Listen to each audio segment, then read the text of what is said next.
Welcome everyone to another edition of Get Your Game On, the channel dedicated to immersive gaming experiences. And we got a good one for you today. It's one of the reasons that I started the channel, and it's the biggest reason that I bought this DOF H6 motion platform.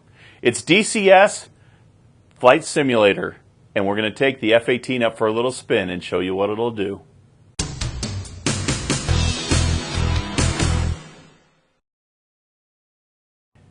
So before we get started, I want to give you a quick overview of how I actually run the cockpit in the sim itself. Now obviously I have my HOTAS system here and keyboard and all that normal stuff.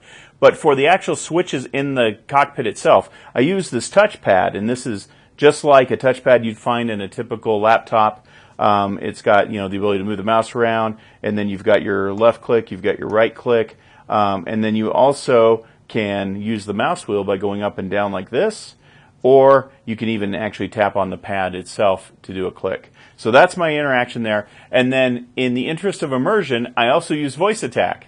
Now, before you get mad at me, I'm not using voice attack for anything other than voice commands to the carrier and to the air traffic control, all that kind of stuff. And then also to switch views and things like that. But I don't use voice attack for anything that would normally be operated by a switch in the cockpit itself. So with that said, let's get started. So here we are on the deck of the Theodore Roosevelt. We've got a little mission. We're tasked with bombing a outpost, and our air cover is getting ready to launch, as you can see. So real quick, I want to get this caution cleared. Whenever you do a hot start, for some reason it gives you a bit error. So let's go to bit. We're going to stop bit. And then let's go ahead and go to our checklist here. That clears that. And then you should never use anti-skid. Well, you should never turn anti-skid on whenever you're on a carrier. The carrier, you should never have that on. But for some reason, when you have it properly set to off, you get an advisory. So in the interest of clearing my advisories, I'm going to go ahead and turn that off. And he's about to go. We'll let him launch. There he goes. All right, we're going to go ahead and move out.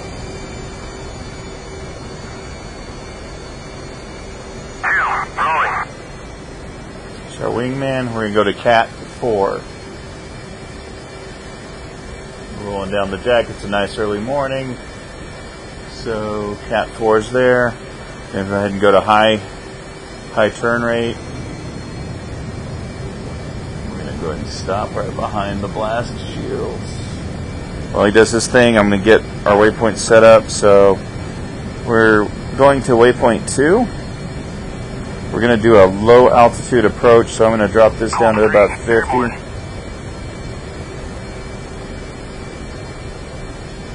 And then we're going to go ahead and proceed to Cat 4. So wingman's getting ready to launch.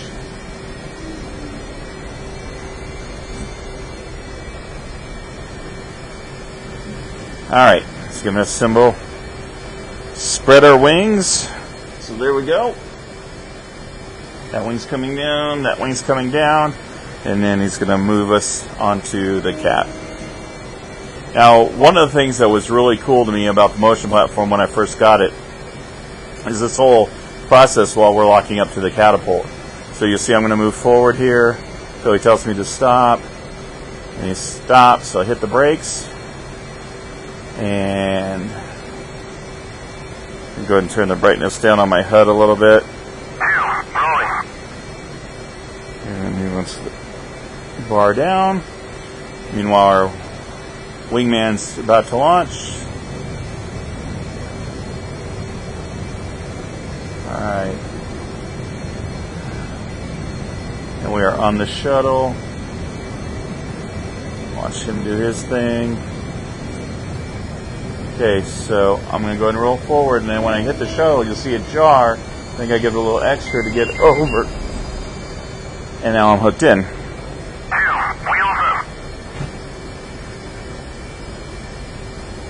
Bring the launch bar up. Okay. And this is where the voice attack comes in. So I'm going to spool the engines, and then I'm going to say salute. And when I say salute, we should get a code. Salute. And away we go. You don't want your hand on the control stick when you launch. I see why they don't have them when they do it in real life, because it's pretty violent. Alright, we're off. Flip, gear up. Flaps up. Going to be pretty aggressive getting over to our course.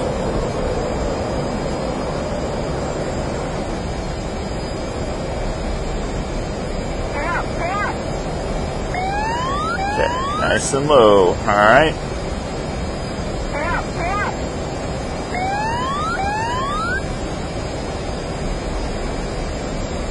Full burner.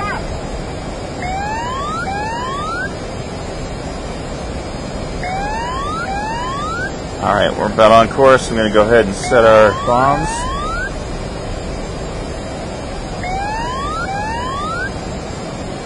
$50 should do it. Okay.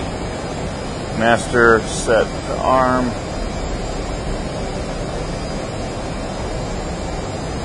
That's pretty good. Alright, so we have 82s on board. I want to set the 82s.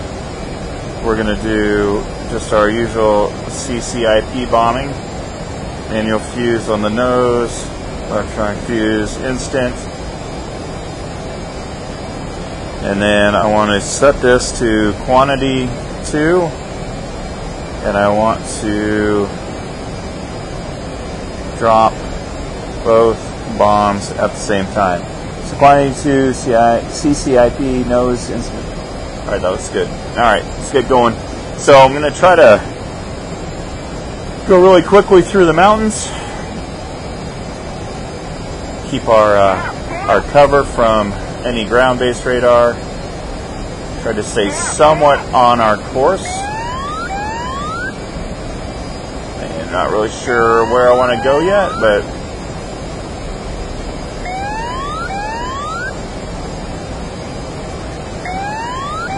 just kind of try to find valleys to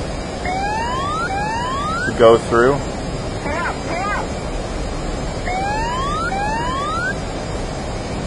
And let's see.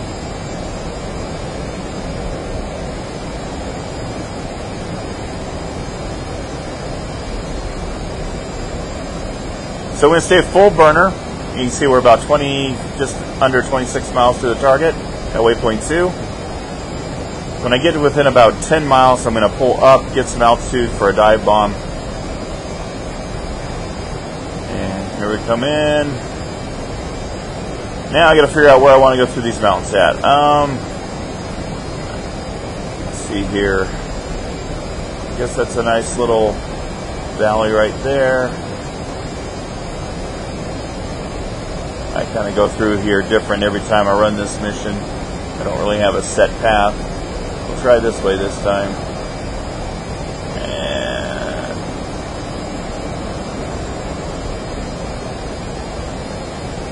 let's see here. So we'll sneak through here. Go over the top, come down.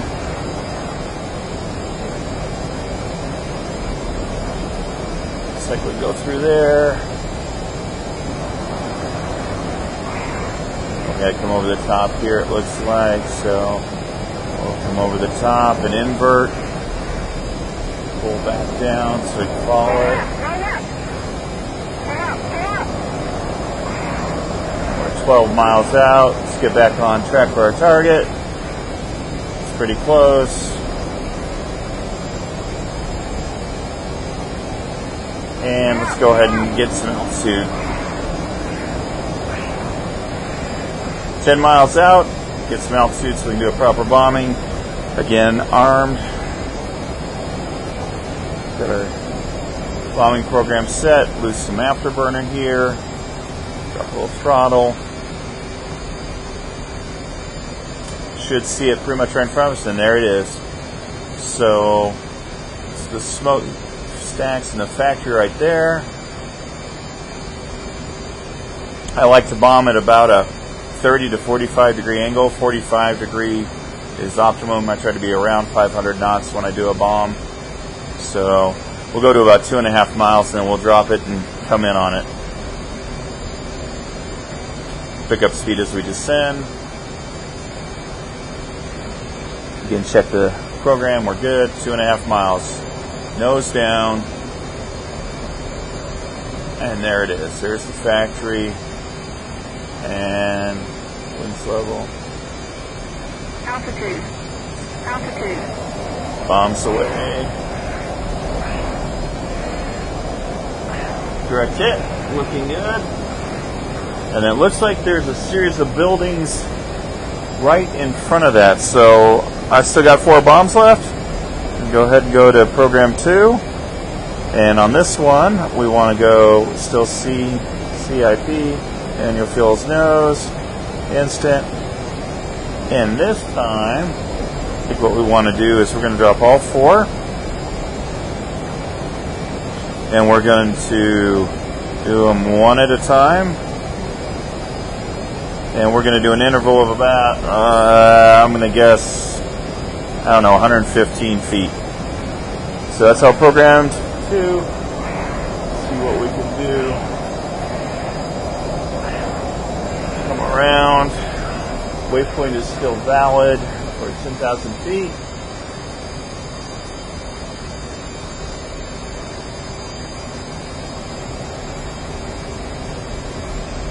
Seven miles out. There it is. I can see the smoke. So we want to get perpendicular to that thing. Waypoint 3 at 5,000.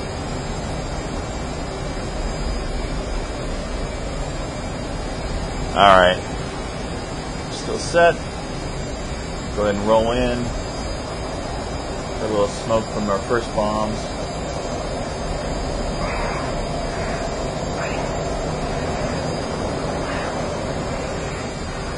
Obscuring the target slightly, but we know that they kind of run with that road there, so that was pretty good.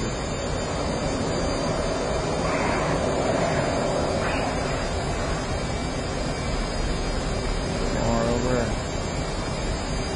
Drop the nose. Altitude. Come in. Altitude.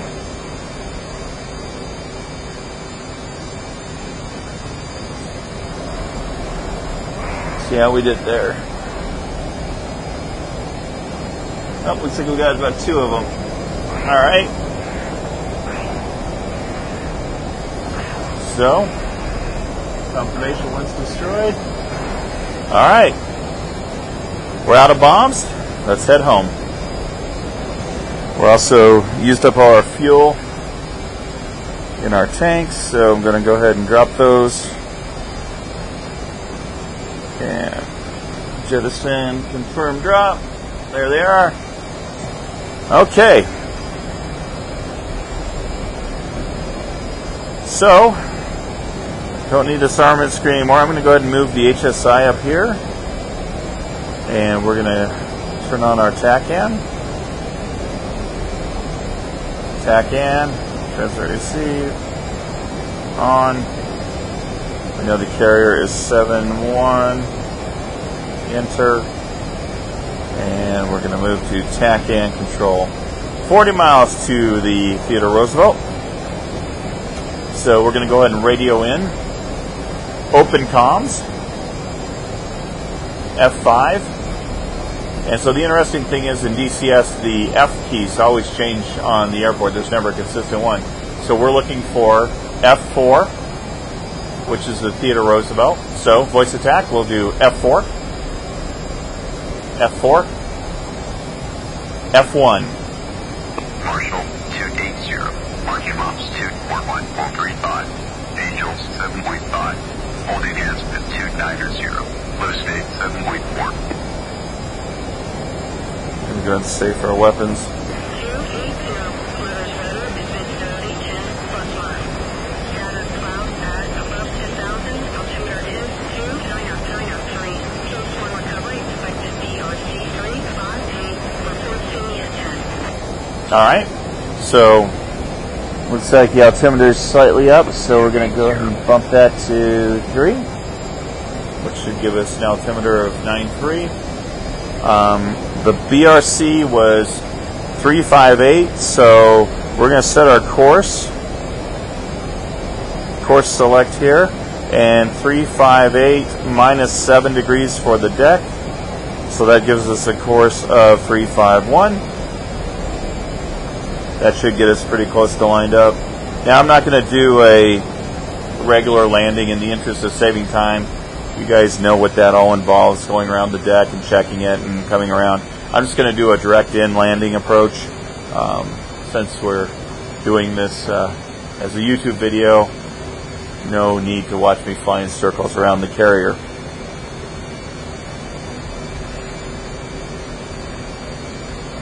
Okay, all looks good. I usually leave the voice commands. You can see voice stack doesn't always work on the first try, especially if you're talking a lot. If you're talking a lot, it kind of thinks you're in a sentence. So when I'm just flying alone, it actually works a lot better because I don't say anything and then I say, you know, the F key or whatever. But it actually adds a little to the immersion because obviously you would be talking to the carrier with your voice. So I actually really like using the voice stack for this setup. Now, for those of you doing carrier landings, I am nowhere near the best. I'm happy if I can get the bird on the deck. That's kind of my objective. If I catch the 3-wire, great, but my main goal is not to bolt her. So, a good rule of thumb for those of you that may not do a lot of carrier landings, basically about 400 feet altitude for every mile out you are from the carrier. Now I'm still coming in perpendicular. What I'm going to do is go to that course line. I'm going to turn up the course line, and at that point we'll probably be somewhere around 10 miles away from the carrier. So at 10 miles you'd want to be, you know, roughly 4,000 feet. I'm flying right in the sun, so I can't really see my HUD. I'm going to go ahead and change this over to my HUD. 6,000 feet now.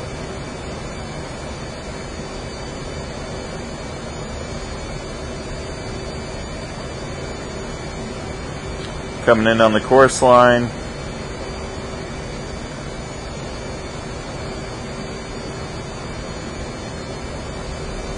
We'll give her a little more gas. Altitude. Altitude.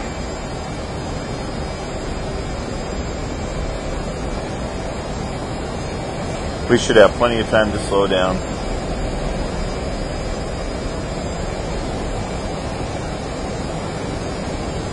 Alright, yep, we're going to be right about 10 miles. Alright, and kill throttle, start braking into the carrier.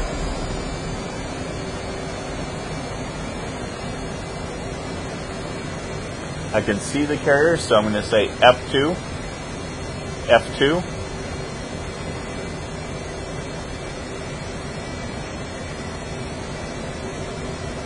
And I didn't get confirmation of that, so I'm going to go open comms. Open comms. F2. 280. There it is. See you at 10. All right. Update state, switch down. 280. Low speed 4.5. Get back on our course line. You can see we had a green light on the carrier for just a second. We'll get back in line with it. 5 miles out. So about 1,200 feet. If I can maintain this altitude till about 3 miles out, that'll be pretty much on glide slope. Tower 280. Overhead Angels 1. Holding hands with 290. Flaps down, Low hook speed down. 4.5. Got the hook. 280. Tower, Roger. VRC 358. Signal is Charlie. 280. Let's go ahead and power up the ILS. On. And kick that on. Alright. So we got a green light there for coming in. Green lights on the wheels. A little high.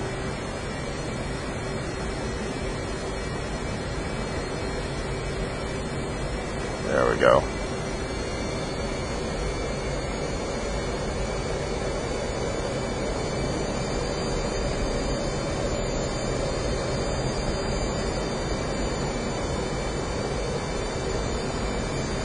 little low there, so I'll give her a little more. So you want to hit the wires with about a 5-degree attitude on the plane. That's how it's designed to catch.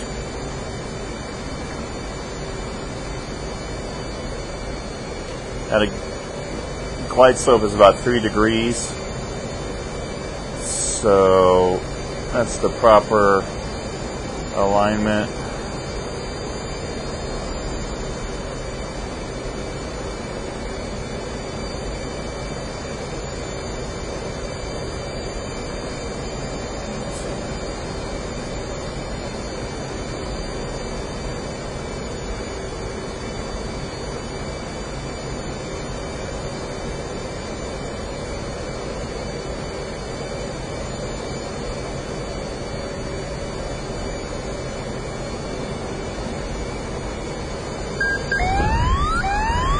And bolter, bolter, bolter.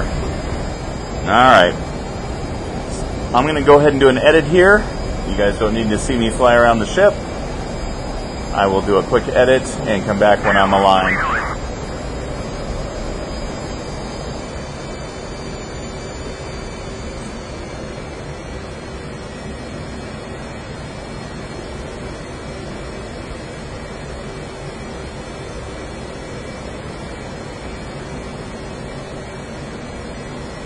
So here we are on our next attempt at the carrier.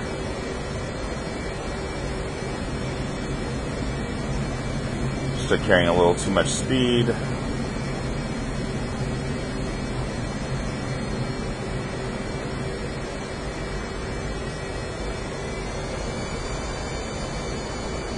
Two miles are a little high.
There we go. Alright, we caught it that time.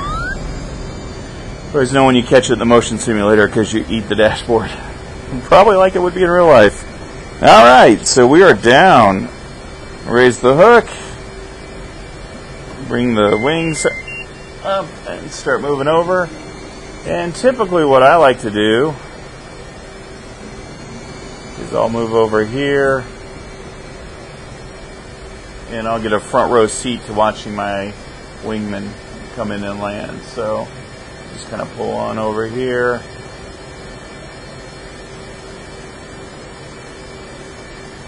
Hit the brakes. Go ahead and set the parking brake. And that's it. So that's the flight in the F-18. Hope you all enjoyed it. It is really immersive in this motion sim. I love this H6 for flying this thing. And DCS and Sim Racing Studios and everybody has done such a great job modeling all the little nuances to the flight, just like hooking up to the shuttle and the catapult. It just really is a cool deal.